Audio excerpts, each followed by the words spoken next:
할렐루야. 8월 1일 화요일 원포인트 큐티 가운데 오신 여러분들을 주님의 이름으로 사랑하고 축복합니다. 오늘 하나님께서 우리에게 주신 말씀은 로마서 1장 1절에서 7절까지의 말씀입니다. 로마서 1장 1절에서 7절까지의 말씀 다 같이 한 목소리로 읽도록 하겠습니다. 예수 그리스도의 종 바울은 사도로 부르심을 받아 하나님의 복음을 위하여 택정함을 입었으니 이 복음은 하나님이 선지자들을 통하여 그의 아들에 관하여 성경에 미리 약속하신 것이라. 그의 아들에 관하여 말하면 육신으로는 다윗의 혈통에서 나셨고 선결의 영으로는 죽은 자들 가운데서 부활하사 능력으로 하나님의 아들로 선포되셨으니 곧 우리 주 예수 그리스도시니라.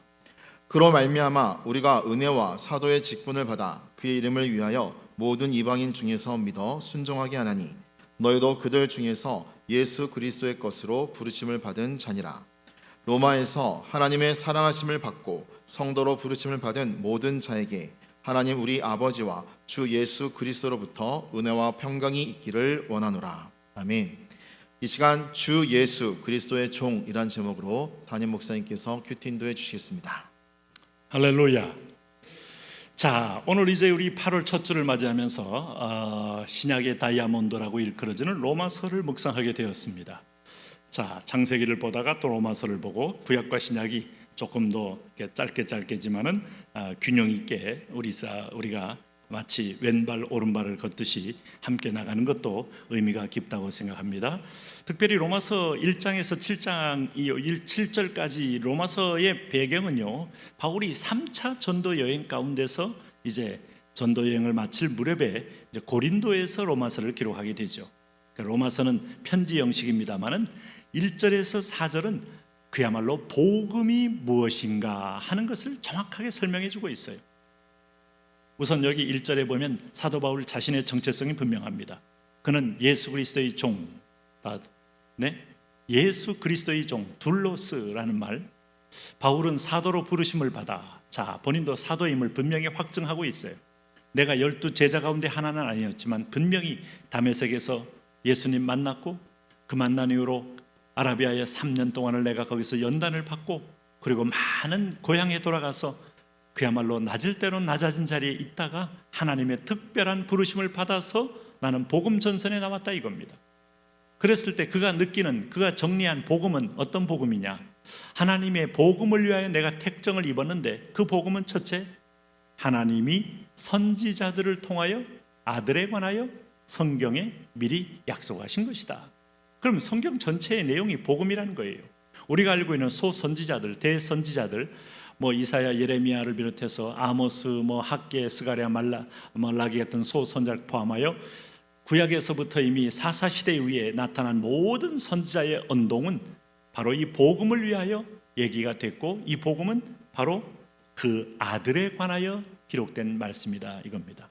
그러면 그 아들은 어떤 역할을 했는가 하면 오늘 3절에 육신으로는 다윗의 혈통에서 나셨고, 예수님은 인카네이션, 성육신하신 분이다. 하나님이지만 사람의 아들로 태어나신 인간이시다. 두 번째는 오늘 죽은 자들 가운데서 부활하사 능력으로 하나님의 아들로 선포되신 분이다.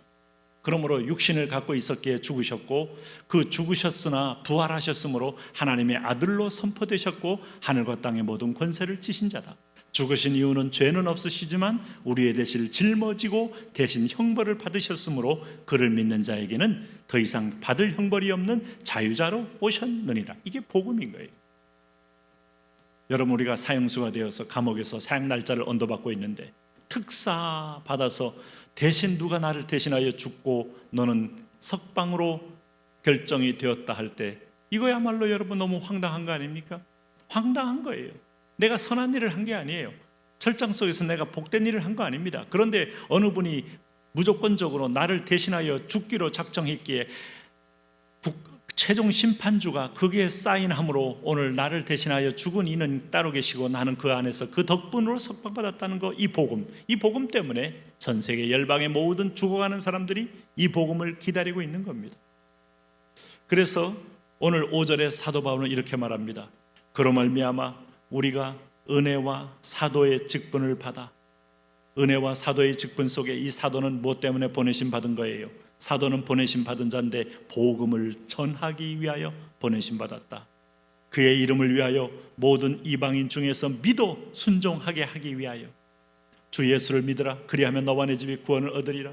바울이 빌립보 감옥에서도 그 지진과 기적 속에서 감옥문이 열린 걸 보고 로마의 간수가 자결하려고 할 때 잠깐 하고 그를 멈추게 한 다음에 가로되 주 예수를 믿으라. 그리하면 너와 내 집이 구원을 얻으리라. 감옥이든 강가든 그는 어떤 면에서 보면 매를 맞는 가운데든 아니면 모욕을 당하는 가운데든 오늘 모든 이방인 중에서 믿어 순종하게 하기 위한 분명한 소명적 삶이 있었다는 거예요.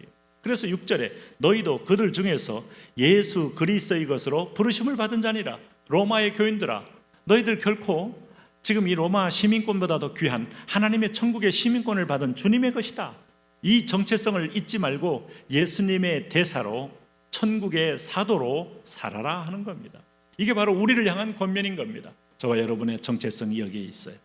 그래서 7절에 이렇게 말합니다. 로마에서 하나님의 사랑하심을 받고 성도로 부르심을 받은 모든 자에게, 하나님의 사랑하심을 받고 성도로 부르심을 받은 모든 자, 이 사람들은 사도요, 사도적인 책임을 받았고 제자로서의 주님 복음 증거의 사명을 받았고 어느 상황 가운데도 그리스도의 죽으심과 부활을 증거할 특권을 받은 자들이다. 이것을 여러분 우리가 잊으시면 안 돼요. 바로 그런 우리 하나님의 사랑과 성도로 부르심을 받은 자에게 주 예수 그리스도부터 은혜와 평강이 있기를 원하노라 하는 겁니다. 자, 우리는 로마서를 보면서 우리는 한 사람을 떠올립니다. 그것은 마틴 루터입니다. 1517년에 비텐부르크 성당 앞에다가 95개조 반박문을 써서 붙이면서 그 반박문은 일파만파가 되어서 거대한 그야말로 종교의 교황 제국을 흔들고 복음으로 모든 사람의 눈을 띄우고 오늘 중세를 개화시켰던 위대한 복음의 메시지. 여러분, 그때는 교회가 가장 부요할 때입니다. 부요하니까 더 가난해진 거예요. 그 당시 교황은 오히려 엄청난 돈을 들여 성당을 짓다가 부도가 나니까 면죄부를 팔아서 돈을 충당하게 된 것이죠. 성직을 매직한 거죠. 그리고 교회를 화려하게 치장한 거죠. 미켈란젤로나 라파엘로나 다 그 당시 사람들인 겁니다. 교회는 화려하긴 했지만은 이미 복음은 쇠퇴했고 복음은 그 자체를 감추었습니다. 그럴 때 하나님 말씀을 읽던 이 루터에게는 두 가지가 나온 겁니다. 이걸 보다 보니까 복음은 바로 교황이 가지고 교황에게만 전유물이 아니라 모든 믿는 이에게 구원을 주시는 하나님의 능력임을 깨달은 거예요. 그리고 그 복음이 뭐냐? 면죄부를 팔고 사는 데 있는 것이 아니라 오늘 믿어 순종하는데, 순종의 내용이 뭐냐? 오늘 아들에 관하여 육신으로는 다윗의 혈통으로 나셨지만은 성결의 영으로는 죽은 자들 가운데서 부활하사 능력으로 하나님의 아들 되신 부활의 주, 이것이 바로 복음이고 이를 믿을 때 그와 내가 하나가 되어서 영광의 부활에 참여한다는 사실. 이것이 여러분 솔라 피데 오직 믿음으로, 솔라 그라티아 오직 은혜로, 솔라 스크립투라 오직 성경으로, 이 복음이 열리는 것이 로마서의 가장 중요한 특권입니다. 여러분, 로마서는 우리에게 은혜의 복음을 증거합니다. 이 복음 앞에 루터가 일어났고 수많은 하나님의 백성들이 오늘 형식과 우상과 아는 외형주의에서 벗어나 진정한 주님을 만나는 생명의 대열에 참여하게 된 것입니다. 오늘 이 1장에서 복음의 정체성, 우리의 정체성 오늘 분명히 기억하면서 감사함으로 나아가시기를 바랍니다. 하나님, 그렇습니다. 이 복음, 오직 은혜, 오직 믿음, 오직 성경의 은혜를 내가 누리며 자유함 가운데 승리하게 하여 주옵소서. 예수님 이름으로 기도합니다. 아멘.